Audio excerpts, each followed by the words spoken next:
ሰው አያስተውልም። ሌላ ብዙ ነገር እያስተዋለ የእግዚአብሔርን ሥራ ሰው አያስተውልም። እግዚአብሔር ማዳን እያደረገ እኮ ሰው ያሾፋል እኮ፣ ይሳለቃል፣ ይሳደባል፣ ይራገማል። እንዲገልጥላችሁ ጸልዩ። እንዲህ ነው እንዲያ ነው እንዲህ ነው እንዲያ እግሩና እጁ መች ተገጣጠመ አትበሉ። ግለጥልኝ፣ አስረዳኝ፣ ንገረኝ፣ አልገባኝ። እግዚአብሔር በሰጠው ጥበብ ሰለሞን ያልነካው የምድር ጠርዝ የለም። ሁሉንም ነገር ካየ በኋላ ሁሉንም ነገር በእጁ ጨብጦ ከንቱ ነው። ሁሉንም ነገር አይቶት ከንቱ ነው ብቻ አይደለም ያለው፣ ገንዘብን ፈለግኩ አለ፣ አገኘሁት አለ። ጥበብን አለ ፈለግኳት አለ። የምድር መሰረት ድረስ ወርጄ ነው የፈለግኳት አለ። የምድር መሰረት እንዴት እንደወረደ አላቅም። በቀይ እንቁ መካከል ፈለግኳት፣ በደመና መካከልም ፈለግኳት ይላል። በየትኛውም ቦታ ፈለግኩ ይላል። ምንም ነገር ፈልጌ አላጣውም አለ። ሁሉንም ነገር በእጄ ጨበጥኩት አለና 5 ጊዜ ከንቱ ነው አለ። በመክብብ መጽሐፍ ላይ ያለውን ሐሳብ ሰመራይዝ ማድረግ የምትፈልጉ ከሆነ ሰው አላው እንደኔ በእርጅናው ሳይሆን በጉብዝና ወራት ፈጣሪውን ያስባል። ሰው በጣም ብዙ ጊዜ ትንሽ ያቅ የጨረሰ ይመስለዋል። በጣም ትንሽ ያቅ ከሆነ ነገር እስከሆነ ነገር ሲያቅ ያለቀ ይመስለዋል። በጣም ተግቶ ሲጸልይ፣ በጣም በዚያ ያለ መጽሐፍ ሲያነብ ያለቀ ይመስለዋል። ሄዶ ሄዶ ሄዶ ሄዶ ሄዶ እግዚአብሔር የለም ሁሉ ይላል። ስለ ሁሉም ነገር መተንተን ይፈልጋል። ሁሉን ለማወቅ ትንሽ የቀረው የሚመስል ሰው፣ እማያውቀው ነገር የለም የተባለለት ሰውዬ ሁሉን የሚችል አምላክ የሚሰራውን ሥራ ማወቅ አይደለም ማስተዋል አትችልም። እግዚአብሔር ሊገልጥልህ ካልወደደ በቀር፣ እግዚአብሔር ሊያሳይህ ካልፈቀደ በቀር ልታውቅ አትችልም። የማንን? ሁሉን የሚችል አምላክ የሰራውን ሁሉ አይደለም፣ እግዚአብሔር የሰራውን አንድ ነገር ማስተዋል አትችልም። የሰራውን ሁሉማ ማወቅ አይቻልም። የሚሰራውን አንድ ነገር እንኳን ሰው ማወቅ አይችልም። ሰለሞን እግዚአብሔርን ሲጠራው እንደዚህ ያለው ሁሉን የሚችል አምላክ። ክብር ለእግዚአብሔር ይሁን። ለዛ ነው የምንጸልየው፣ ለዛ ነው የምንበረከከው፣ ለዛ ነው አንችልም የምንለው፣ ለዛ ነው ሃምብል የምንሆነው። ፕራይድ ልባችን ላይ የማይገኝበት ምክንያት አንዱ ሁሉን የሚችል አምላክን ሥራ መመርመር አልችልም እኔ እና ተንበርክኬ እማጸነዋለሁ። እግዚአብሔር ሆይ መንገድን አስተምረኝ፣ አደራረግን አሳየኝ። የእግዚአብሔር ባሪያ ሙሴ የለመነው እሱን ነው። አቤቱ እግዚአብሔር ሆይ አለው። አቤት አለው። በስሜ ጠርተኸኛለሁ ሙሴ ብለህ መንገድን አስተምረኝ። ከግብፅ ምድር በባህርና በደመና ሕዝበ እስራኤልን እንደዚህ አዝሎ ያወጣ ሙሴ 600,000 ሕዝብ ከስር ባህር ከላይ ደመና አድርጎ እግዚአብሔር የመራበት ሙሴ፣ እግዚአብሔር በሲና ተራራ ላይ ፊት ለፊት የሚያዋራው ሙሴ ተንበርክኮ እንዲያለ መንገድን አስተምረኝ። ሁሉን የሚችል አምላክ ሥራ አይታወቅም። እግዚአብሔር እስከ ዛሬ እንዲያርጓል፣ ከዚህ በኋላስ እለምነዋለሁ። ምንድነው ልትሰራ የፈለግከው? አያስፈቅደኝም። ሲሰራ ሉዓላዊ ነው፣ ሁሉን የሚችል ነው፣ ሶቨሪን ነው። እኔን እየጠየቀ አይሰራም። እንዳቅ የፈለገውን ብቻ ነው የሚነግረኝ፣ የቀረውን ሰርቶ ነው የሚነግረኝ።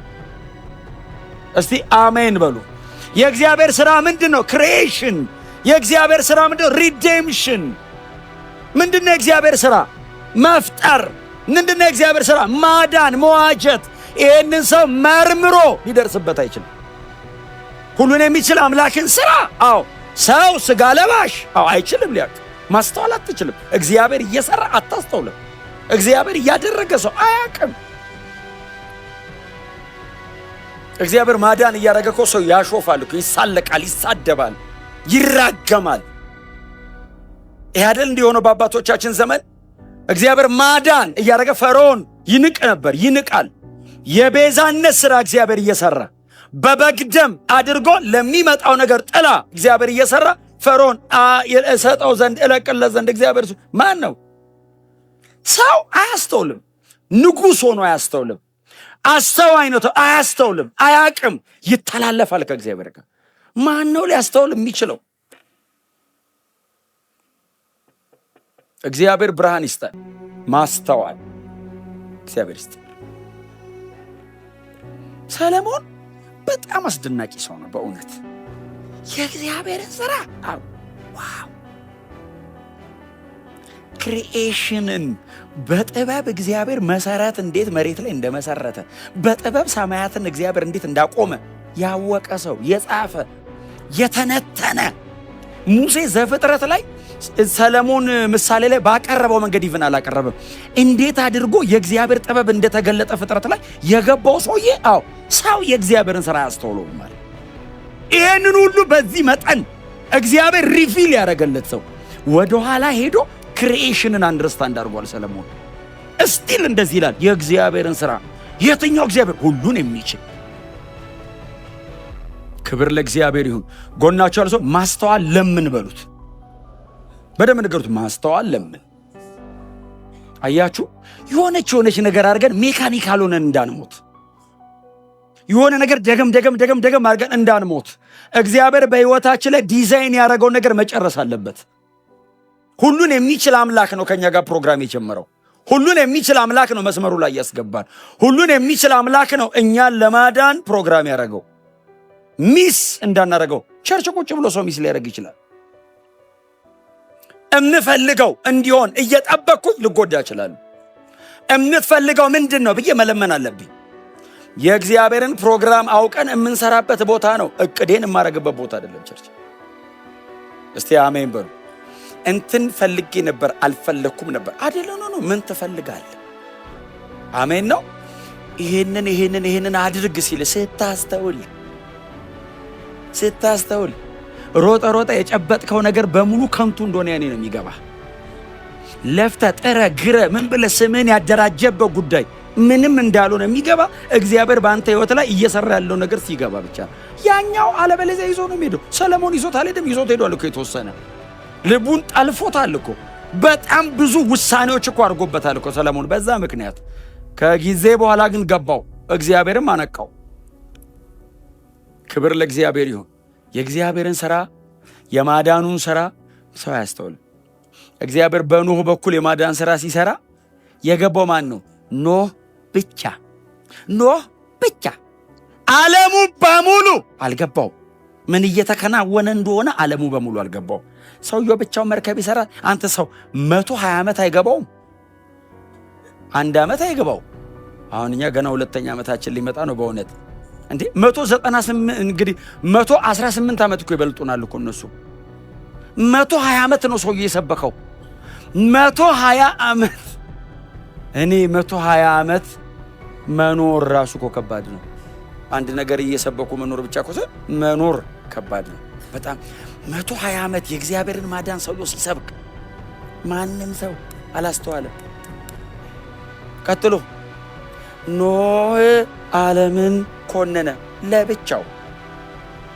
ማማዳነ ኖህ፣ እነማዳኑ ኖህ፣ ከነማጋዳነ ኖህ። ዓለሙስ አላስተዋለም። ሰው አያስተውልም። ሌላ ብዙ ነገር እያስተዋለ የእግዚአብሔርን ሥራ ሰው አያስተውልም። ክሪኤሽን ዋው ይላል። የመሬት አቀማመጧ፣ የፀሐይ አቀማመጧ፣ ፀሐይ አለመጥፋቷ፣ መሬት አለመቅለጧ፣ በረዶ አለመሆኗ፣ አለመቃጠላችን፣ ፍሪዝ አለማረጋችን በጣም ይገርመዋል። ሰው ሪዴምሽንን አያስተውልም። ቤዛነትን ሰው አያስተውልም። ስትነግረው ሞኝነት ነው ይላል። ትቀልዳለህ እንዴ ይላል። በዚህ ዘመን ይላል። በዚህ ዘመን ሰው እንዴት ቤዛነት ያወራል ይላል። ዓለምትን በደረሰች የእግዚአብሔር ሥራ ነው። እንዴት ያስተውል? ሰው እንደዛ ሲል በዚህ እንዳፈርድበት ትክክል ነው። ናቹራል ማን ነው? እውነቱን ነው። ምንድነው ማድረግ ያለብህ? ግፈፍለት ብለህ ነው መጸለይ ያለብህ። ከድኖበት ነው። የማያምኑትን አይምሮ አሳውሯል፣ ቤዛነቱን እንዳያስተውሉ። ክብር ለእግዚአብሔር ይሁን። ሁሉን ሰሪ የሆነውን የእግዚአብሔርን የማዳን የመቤዠት ነፃ የማውጣት ሥራው ሰው አያስተውልም። እግዚአብሔር ከዚህ ያድናል። ምናልባት በጣም ብዙ መመራመር ላይ ጠይቃችሁ ይችላል። እንዲገልጥላችሁ ጸልዩ። እንዲህ ነው እንዲያ ነው እንዲህ ነው እንዲያ እግሩና እጁ መች ተገጣጠመ አትበሉ። ግለጥልኝ፣ አስረዳኝ፣ ንገረኝ፣ አልገባኝ፣ አላወቁ። እግዚአብሔር ያስረዳሃል። የማዳን ሥራውን በሕይወት ላይ የሚያከናውነውን የቤዛነት ሥራ ያስረዳሃል። አይ መገጣጠም ብዙ ሰው ሊገጣጠም ይችላል። ሕይወት መስጠት ግን እግዚአብሔር ሕይወት መንፈስ አስገብቶ ሕያው ማድረግ ግን የእግዚአብሔር። ጳውሎስ ይተክላል፣ አጵሎስ ያጠጣል። የሚያሳድግ ማሳደግ ማለት ምን ማለት መሰል? ሕይወት ነው። ግሮዝ ሕይወት ጋር ነው። የሚያሳድግ እግዚአብሔር ነው ማለት ሕይወት ሰጪ ላይፍ ጊቪንግ ስፒሪት ያለው እግዚአብሔር ጋር ብቻ ነው።